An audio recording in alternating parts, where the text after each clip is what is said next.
Em outras partes do mundo, os ônibus não tinham aparência de ônibus, nem eram controlados pelo governo municipal. Mas em 1914, em Los Angeles, veículos particulares começaram a transportar passageiros em rotas regulares, competindo com os bondes. Eles eram chamados de jitneys e eram mais rápidos e mais frequentes que os bondes.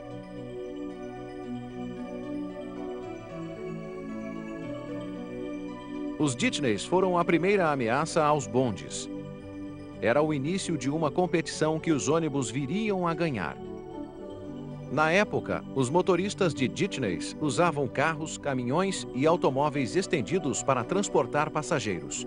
Eles não se pareciam nada com os ônibus modernos. Foi somente no início dos anos 20 que a aparência dos ônibus mudou. The first people credited with building something from the ground up to be a bus, not something on a truck chassis or not an extended car, were the Fagel brothers of Oakland, California. You've got to picture those years. You know, the roads would be clay or perhaps even gravel covered. With a load of passengers, these vehicles had a very high center of gravity, and they frequently ended up in a ditch or upset or slid around. And the Fagel brothers came up with a low-slung vehicle, a wide track with a lot of stability to it, and they called the first ones a safety bus. Before many years, they developed a bus more like the ones we know today, where you got in through one door and walked down a center aisle between the seats, but still with the same basics of design. And then they called it the safety coach. Acompanhando a proliferação do automóvel, o ônibus rapidamente se tornou uma opção importante para o transporte público.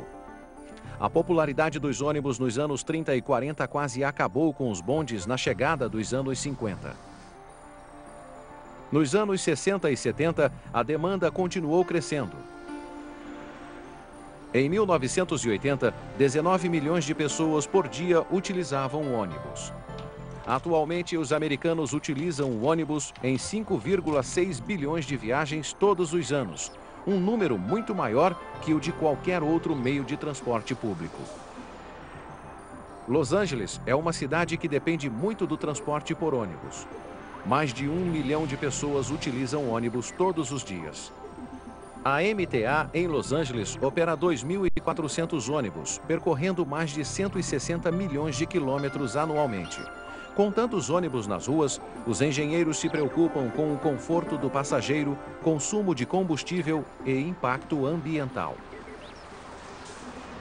Para melhorar o serviço, a MTA passou a incorporar uma tecnologia inteligente em seus ônibus, incluindo sistemas de posicionamento global, câmeras de segurança e uma voz.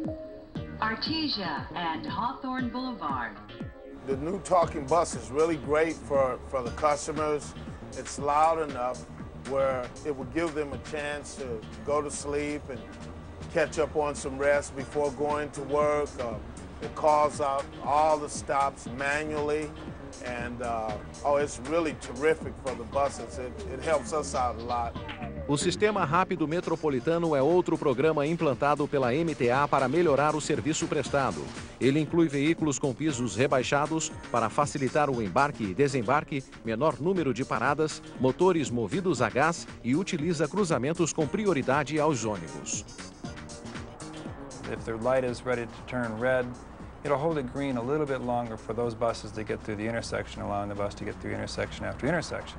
What we'd like to do, what our goal is to reduce the travel time for the patrons by up to 25%. O sistema é monitorado em uma sala de controle que acompanha todos os ônibus. Como a localização do ônibus é conhecida a qualquer momento, o centro é capaz de transmitir informações do horário dos ônibus a cada parada. If the next bus is going to be there in 5 minutes, it'll say next bus in 5 minutes, and then 3 minutes, and then 2 minutes, and then the bus will roll up and open up its doors. So if you're the public and you don't know when the next bus is going to be arriving, it seems like it's twice as long. Mas os avanços na tecnologia não estão restritos aos serviços oferecidos. Há muita coisa acontecendo no compartimento do motor. Mostly we've been moving towards the use of compressed natural gas to clean up the environment. In fact, the MTA has been one of the leaders in alternative fuels. We've used methanol, we've used fuel with additives. We are still looking to the future where fuel cells and other non-hydrocarbon-based fuels will be available. Fuel cells use a combination of phosphorus and hydrogen, for example, to generate electricity. So it's a different mode of power, different propulsion system altogether, and we will eventually begin to embrace that. Os recursos de alta tecnologia impressionam, mas alguns passageiros ainda apreciam os prazeres antigos de andar de ônibus. It gets extremely hot here in Los Angeles Basin during the summer, and I just like to smile on their faces, you know, when the summertime comes and we have on the air-conditioned buses, and they just kind of kick back and just let us leave the driving to us. A seguir, veja como os ônibus são fabricados. Conheça a história do cão mais rápido do mundo. A MCI é a maior fabricante de ônibus de turismo nos Estados Unidos, produzindo mais de 1.600 unidades por ano. Esses veículos são diferentes dos ônibus urbanos que param constantemente e têm alta circulação de passageiros. Ônibus de turismo são projetados para viagens mais longas e devem ser mais confortáveis. A Greyhound e outras empresas de turismo utilizam esses ônibus. A construção começa na fábrica da MCI em Winnipeg, Canadá. In the manufacturing process, we have fin powers, we have laser cells, we have punch presses, we have brakes that are forming all these parts. We have oodles of welders that are welding these parts together on a continuous basis that eventually becomes one big, large, massive unit. O ônibus é fabricado em duas linhas de montagens diferentes, a parte superior em uma e a parte inferior em outra. They will come down the line and eventually marry together.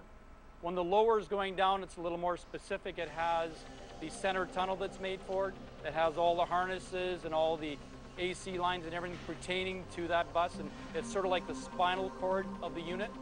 That part will be lowered right into the unit and be fastened in place. Quando as duas partes são unidas, o ônibus começa a tomar forma. They will move down the line and they will have the skin put on the roof. They'll either be bonded on or riveted on, whichever the customer requires. Further down, it'll have the interior of the roof closed off by fiberglass components. Na linha de montagem, são instalados bagageiros, janelas e revestimento externo. Após a pintura, a carroceria é embarcada em um caminhão para ser transportada. Os ônibus seguem para Pembina, Dakota do Norte, onde a montagem será finalizada. The first stations will be putting in both the front and rear junction box. A caixa de junção é uma infinidade de fios conectando todos os sistemas elétricos. Um mar de cabos coloridos. As it's going along, they now are ready to put the axles on, so they'll put it on a hoist, lift it up in the air, put the front and rear axles in. Then they'll put the engines in it, and then they'll start to do the final hookup for the electrical to make sure that everything's talking to each other. They will then put wheels on the axles. Os assentos são instalados e o restante dos sistemas conectados.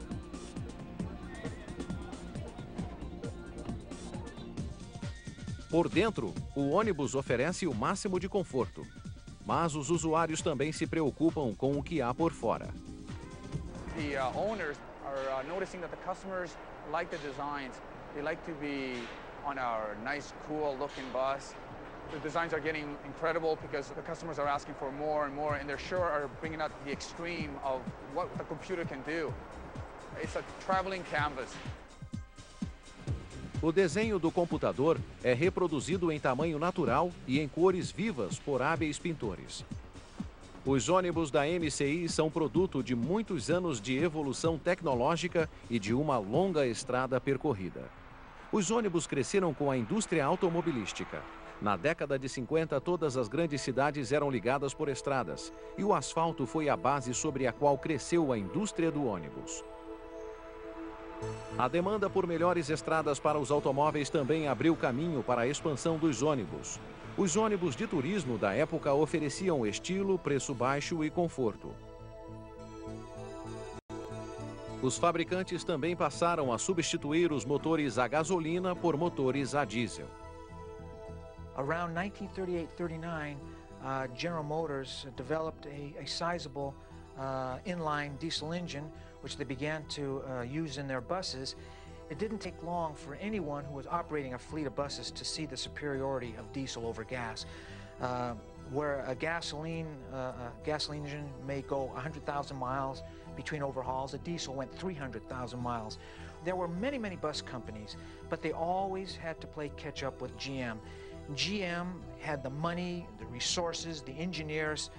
They were the dominant force to be reckoned with when it came to bus construction. There's no question that when most people talk about buses, there are two things that come to mind: General Motors and Greyhound. Imigrante sueco chamado Carl Wickman fundou o que se tornaria a Greyhound na pequena cidade mineira de Hibbing, Minnesota. Mr. Wickman has a very interesting story. He was in the automobile business in Hibbing, Minnesota, and he had a 7-passenger automobile, a Hupmobile, I believe, and he wasn't able to find anybody in Hibbing that wanted a 7-passenger Hupmobile. So he decided to buy it himself. Wickman transportava mineiros para a cidade vizinha de Alice por 15 centavos. Alice possuía diversos bares populares e outras atrações exóticas. Em pouco tempo, Wickman passou a ter uma frota de ônibus pilotados por motoristas uniformizados. A Greyhound cresceu e se tornou um dos primeiros serviços de ônibus intermunicipais dos Estados Unidos. Ao longo dos anos, a Greyhound prosperou oferecendo serviços baratos a comunidades que não contavam com outras formas de transporte, levando moradores rurais ao mundo exterior e abrindo o caminho para a aventura. Em 1930, a Greyhound tinha 1.800 ônibus. Em 1950, 6.200 ônibus, atendendo a mais de 400 cidades. Com o aumento do número de ônibus nas estradas, cresceu a competição entre trens e ônibus. Around 1935-36, they started applying aluminum siding to the streamlined passenger trains to make them easier to maintain and bright and shiny. And Greyhound undertook a program to develop a bus that would look as much like a passenger train car as possible. And around 1939-1940, they came out with a bus that became known as the Silver Sides, which used the exact same aluminum siding on the side of these buses as was used on the passenger trains. And so the buses were right up there with the passenger trains of the day. Anything that would sell tickets. E eles vendiam muitas passagens. A Greyhound tornou-se a maior empresa de ônibus dos Estados Unidos. You always had to be looking for ways to attract passengers. And around 1955, Greyhound came out with the Cena Cruiser, the double-deck Cena Cruiser.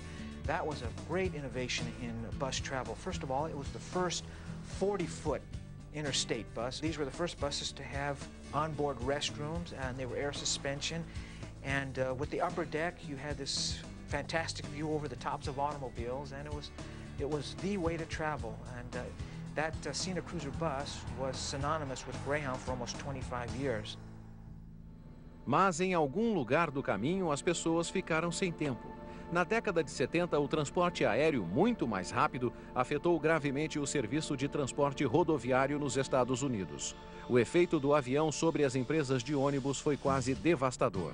Mas atualmente a Greyhound cicatrizou as feridas e ainda oferece uma grande paisagem por um preço baixo. Com o aumento dos preços das passagens aéreas, cada vez mais pessoas viajam de ônibus. Greyhound today is a company that I'm proud to say is revitalizing. It's coming back, if you will. The ridership has been steadily increasing over the last 5-year period.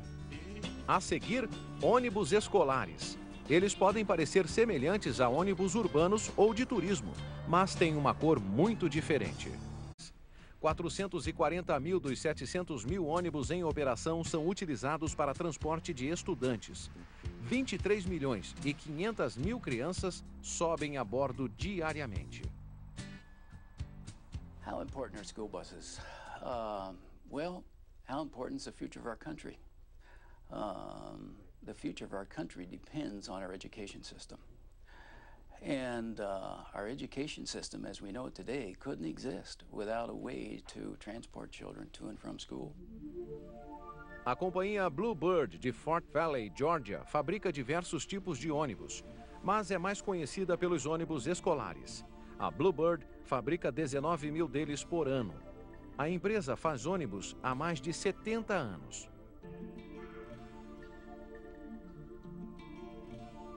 The purpose of a school bus is to safely and economically transport children from their place of residence to that wonderful place we call the schoolhouse.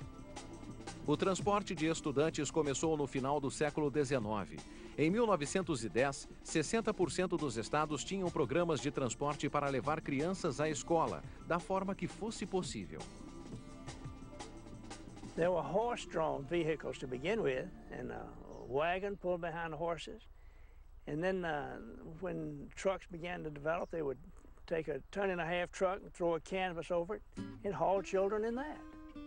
Some of the early school contracts said that a man could haul the children to school during the school year, during the summer months he could haul pigs in the trucks. Mas não foi o fato de as crianças dividirem o transporte com porcos que provocou a explosão da indústria do ônibus escolar. In modern days, we take consolidated schools for granted. But back in the old days, there was a one-room schoolhouse and the children could walk to school. But then in the late 20s, early 30s, schools began to consolidate, and that meant students had to go further to school, and the need for school buses was born, basically, in the early 30s.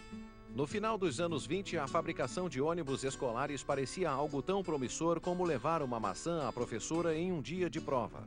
A Bluebird foi criada em 1927. Prevendo a tendência, Albert Luce fundou aquela que viria a se tornar a Bluebird Bus Company e fabricou o primeiro ônibus, o Bluebird número 1. Bluebird number 1 was built in the Ford garage in Perry, Georgia. Dad was a Ford dealer there, and business was very slow. He had mechanics that needed work, he had tools, he had equipment. And they built this bus utilizing steel for the frame, sheet metal for the sides, canvas for the windows. It has a canvas top with wooden ribs there. O Bluebird número 1 era um caminhão modelo T com uma caixa montada na traseira para acomodar os estudantes. Não havia padrões de segurança na época. Em 1939, Frank Sear, professor da Universidade de Colômbia, organizou a primeira conferência para estabelecer padrões de segurança para ônibus escolares. Desde a largura do corredor e a altura do teto ao comprimento da carroceria. Sear acreditava que caminhões de grãos deviam ser usados para transportar grãos, mas a carga de ônibus escolares deveria ser tratada com maior cuidado. Dirigentes escolares e fabricantes de ônibus estabeleceram 44 padrões para tornar a fabricação universal e aumentar a segurança do transporte escolar. A contribuição mais visível de Frank Sear foi a cor amarela, amarelo escolar. Os membros da conferência decidiram pintar todos os ônibus de um tom distinto de amarelo, aumentando a visibilidade nas primeiras horas da manhã. A Bluebird participou da conferência. Albert Luce e os 3 filhos trabalharam para atender às mudanças necessárias e a produção da empresa disparou. Nos 60 anos seguintes, a fabricação de ônibus mudou dramaticamente. Ônibus escolares são diferentes de ônibus de turismo ou urbanos. Eles são projetados para fazerem tanto paradas constantes como viagens longas. Também existem normas extremamente rigorosas para a fabricação desses veículos. A segurança é a maior preocupação. Na verdade, eles são o meio de transporte terrestre mais seguro, sem exceção. A Bluebird possui fábricas enormes. Diariamente, rolos gigantes de aço entram pela porta da frente e a cada 20 minutos, um ônibus completo sai pela porta dos fundos. We have a large variety of different kind of fab equipment. We have lasers, we have turret punch presses, have right-angle shears, of course, press brakes, welders, spot welders. We have 3 1,000-ton presses that make anywhere from our bumpers to our side metal. Assim que os componentes individuais são fabricados, operários passam a trabalhar montando as partes. On the chassis line, we begin with the frame rails and build a frame structure. We add the axles. We put the axles, which have the wheels and all that componentry on them. Then we go down into a tubing and our tailpiping and all the kind of subsystems that are on the chassis. From there, we'll move on in and actually put the driver's platform on. That's, of course, got all the accelerator and the brake pedals and the steering wheel. And that'll actually be the platform that the driver will sit in when the bus is completed. We drop in our engine, which has the transmission already hooked up, do our drivetrain. A fabricação da carroceria é feita em uma linha de montagem paralela. Primeiro, os operários instalam a gaiola de aço. É o esqueleto do ônibus. Cada uma das armações é uma viga de aço dobrada para dar maior resistência. De acordo com a legislação federal, o ônibus escolar deve manter a integridade em um acidente em que haja capotamento. Em seguida, a estrutura é recoberta por folhas de aço. São usados adesivos e rebites. Muitos rebites. In a typical bus, we have in the neighborhood of 6,000 rivets that's going in there. We also have some glue in strategic spots because the joint strength is real important. De acordo com os padrões de segurança, sempre que duas peças de metal forem unidas, a junta deve ter ao menos 60% da resistência do material ao redor. Isso significa um rebite a cada 2,5 cm. À medida em que o ônibus toma forma, são colocados o revestimento interno, vidros e assentos, seguidos pela pintura amarela.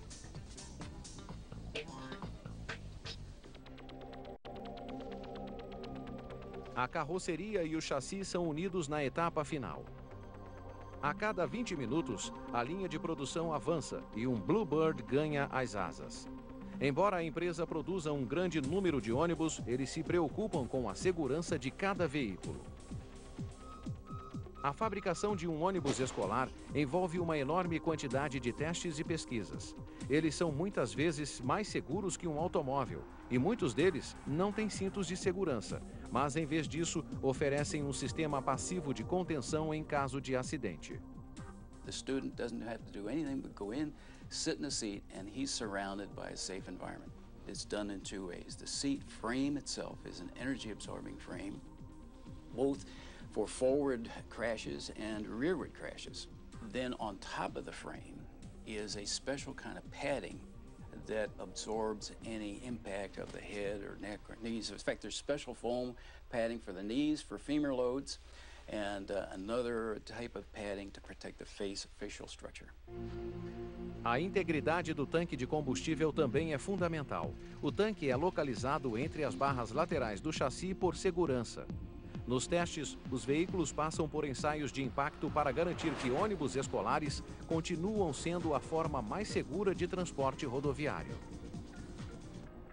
Safety is paramount to our industry and to Bluebird in particular. You have to understand the numbers to get this in perspective. Our nation has about 440,000 school buses that operate every day of the school year. This fleet of buses travels about 4.3 billion miles a year. And we transport 23.5 million students.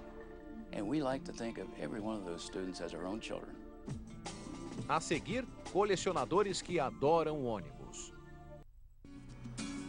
Para muitos, ônibus fretados, de turismo ou urbanos, são apenas meios de se ir do ponto A ao ponto B. Por serem veículos utilitários, ônibus normalmente não impõem respeito.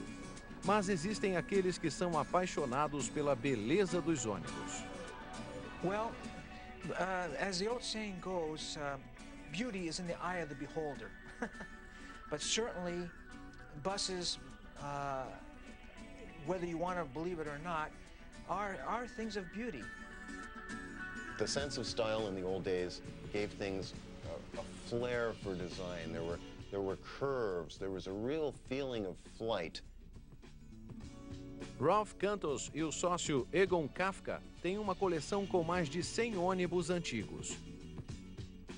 I've always been a collector, And when buses became surplus in the late 70s, yeah, I could find that you could buy them at a very reasonable price, and I've always been fascinated with buses. They're nothing but overgrown antique automobiles in a way, and our eventual goal is to establish a motor transport museum here on the West Coast. It's a big undertaking, but I do feel there is a need for it. Um colecionador da Califórnia descobriu por acaso um veículo de uma série de apenas 12 que haviam sido produzidos. Embora velho, parecia algo do futuro. I have a friend that works for General Motors, and I took a photograph and I sent it to him, and he says, you know something, I think I know what it is. But it had been altered, so I decided, well, maybe I better put it back together. Roberto Valdez encontrara algo chamado Future Liner, a parada do progresso.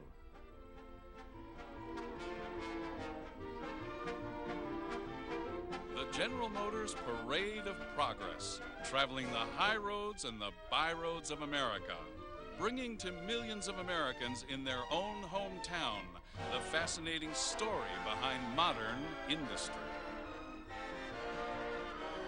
Em 1941, a Parada do Progresso era uma exposição ambulante que ia de cidade em cidade, mostrando as vantagens da indústria e oferecendo uma amostra de como poderia ser o futuro.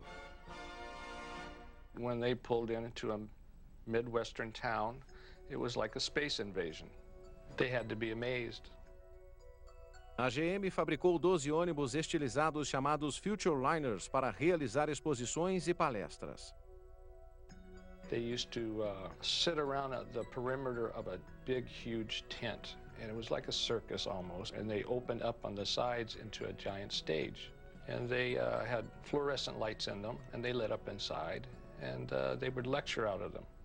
They were actually portable stages. They totally had to be amazed. They were seeing the future. They saw things that were coming. And the living room of the future, with air, sound, and light conditioning, curtains made of glass, plastic upholstery, and even a telenews machine to bring your daily paper right to your easy chair. Com o início da Segunda Guerra Mundial, a GM interrompeu a caravana, que voltou a circular de 1953 a 1956. Muitas das previsões da parada, tais como motores a jato e a televisão, foram profeticamente acertadas. Ironicamente, a exposição também indicava um menor uso do transporte rodoviário em favor dos jatos comerciais. Em 1956, a GM se desfez dos Future Liners. A maioria terminou em ferros velhos. It's such a historical vehicle, I didn't want to let it die, and I had to put it back together. Após vários anos de restauração meticulosa, Roberto Valdez transformou seu Future Liner em um ônibus convertido Art Deco. Dos 12 originais, 10 ainda existem, alguns totalmente reformados. O Museu Nacional de Automóveis e Caminhões em Auburn, Indiana, coordena um projeto de restauração. Eles pretendem reunir o Future Liner com a última peça da parada existente, um painel animado que mostra o passado, o presente e o futuro dos meios de transporte. As pessoas que tentam salvar os Future Liners pretendem preservar a história do futuro. O museu partilha a afinidade por ônibus com milhões de pessoas que circulam nesses veículos diariamente. Para todas elas, os ônibus têm um lugar em suas vidas e em seus corações.